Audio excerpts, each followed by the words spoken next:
நண்பர்களே வணக்கம். நான் உங்கள் இளையகுமார், லீடர் ட்ரெய்னர் ஸ்கவுட்ஸ். நண்பர்களே, நடைபெற இருக்கின்ற டைமண்ட் ஜூபிலி ஜாம்பரியில் என்னென்ன அவார்ட்ஸ் ஸ்கவுட்ஸுக்கு உள்ள ஸ்டேட்ஸ்க்கு கிடைக்குங்கிறத பற்றி இந்த காணொலியில் நம்ம தெரிஞ்சுக்கலாம். ஃபர்ஸ்ட் ஆஃப் ஆல் பார்த்திங்கன்னா, இண்டிவிஜுவல் ஆக்டிவிட்டீஸ் இருக்கு இல்லையா, ஸ்கவுட்ஸ் கைட்ஸ் தனித்தனியாக பங்கெடுத்துக்கிறாங்கல்ல, அட்வென்ச்சர் பேஸு, ஃபன் பேஸு அப்படிலாம் இருக்குல்ல, அதுக்கு இண்டிவிஜுவல் ஆக்டிவிட்டீஸ்க்கு அவங்களுக்கு அவார்டு உண்டு. அவங்க ஜாம்பரியில் ரெஜிஸ்டர் பண்ண உடனே அவங்களுக்கு ஜாம்பரி அவார்டு கார்டுன்னு ஒன்று கையில் கொடுத்துருவாங்க. அந்த அவார்டு கார்டு எடுத்துக்கிட்டு எல்லா ஆக்டிவிட்டிலையும் இவங்க பார்ட்டிசிபேட் பண்ணி முடித்ததுக்கு அடையாளமாக ஒவ்வொரு ஆக்டிவிட்டி பேஸ்லையும் என்ன பண்ணிருப்பாங்க, ஒரு ரப்பர் சீல் ஒன்று வச்சுருப்பாங்க, ஸ்டாம்ப் பண்ணி கொடுப்பாங்க. ஆகையினால எல்லா ஆக்டிவிட்டியும் கம்ப்ளீட் பண்ணிட்டா அவங்களுக்கு அவார்டு உண்டு. அட்வென்ச்சர் அவார்டுன்னு சொல்லிட்டு கொடுப்பாங்க. இந்த அவார்டு எத்தனை பேர், இந்த கார்டெல்லாம் நீங்கள் என்ன பண்ணிடணும், சப்மிட் பண்ணிடணும். சப் கேம்ப் வைஸ் சப்மிட் பண்ணிடணும் கண்டிஜன் லீடர் வழியாக.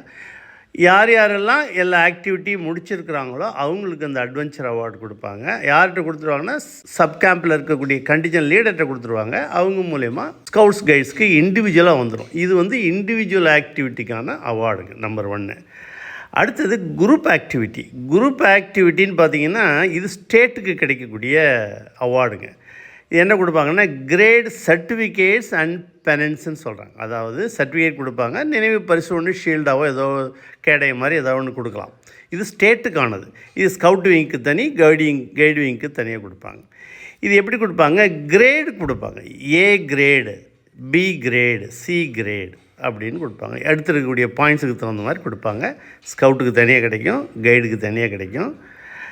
இந்த குரூப் ஆக்டிவிட்டீஸில் எந்த ஸ்டேட்டு அதிகமாக பாயிண்ட்ஸ் எடுத்திருக்கோ அந்த ஸ்டேட்டுக்கு சீஃப் கமிஷனர் ஷீல்டுன்னு ஒன்று கொடுப்பாங்க. அப்போ குரூப் ஆக்டிவிட்டீஸுக்கு இந்த கிரேட் சர்டிஃபிகேட் கிடைக்கிறது இல்லாமல் இந்த சீஃப் கமிஷனர் ஷீல்டுன்னு ஒன்று கிடைக்கும்.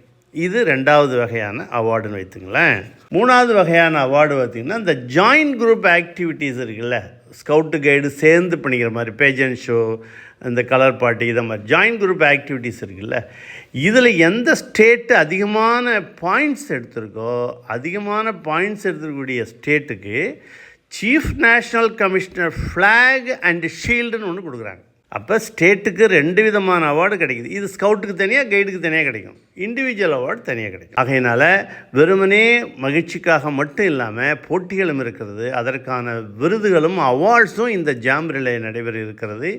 இப்பயே பயிற்சி எடுத்துக்கொள்ளுங்கள். நிறைய அவார்ட்ஸ் நீங்கள் வாங்கணும். நீங்கள் சார்ந்திருக்கக்கூடிய ஸ்டேட்டுக்கு நிறைய ஷீல்டையும் அவார்டையும் வாங்கி கொடுப்பீங்கன்னு நம்புகிறேன். வேறொரு காணொலியில் புதிய செய்திகளோடு உங்களை சந்திக்கிறேன். சாரணியத்தில் என்றும் உங்கள் இளையகுமார்.